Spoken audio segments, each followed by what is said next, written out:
محترم ناظرین و سامعین، السلام علیکم ورحمۃ اللہ وبرکاتہ۔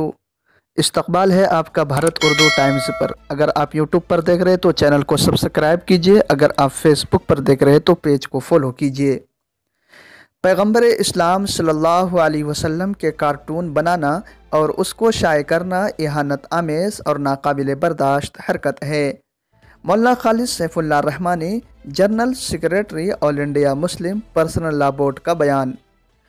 آل انڈیا مسلم پرسنل لا بورڈ کے جنرل سیکریٹری حضرت مولانا خالد سیف اللہ رحمانی صاحب نے اپنے پریس نوٹ میں اس بات کی کہ جیسی پبلیکیشن دہلی نے ICSE بورڈ کی 7ویں جماعت کی تاریخ سے متعلق نصابی کتاب میں پیغمبر اسلام صلی اللہ علیہ وسلم اور حضرت جبرائیل علیہ السلام پر کارٹون شامل کیا ہے، سخت مذمت کی ہے۔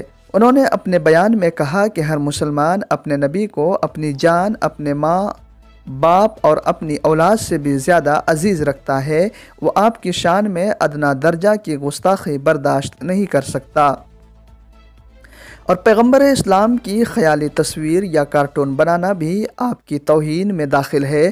اس لیے حکومت کو چاہیے کہ فوراً اس کتاب پر پابندی لگائے، اس کے نسخوں کو ضبط کرے اور مصنف و ناشر کے خلاف مناسب قانونی کارروائی کرے۔ مولانا رحمانی صاحب نے یاد دلایا ہے کہ پچھلے دنوں کانپور میں منعقد ہونے والے بورڈ کے 27ویں اجلاس عام میں حکومت سے مطالبہ کیا گیا تھا کہ وہ مذاہب کی مقدس شخصیتوں کی اہانت سے متعلق مؤثر قانون بنائے اور اس کو سختی کے ساتھ نافذ کرے۔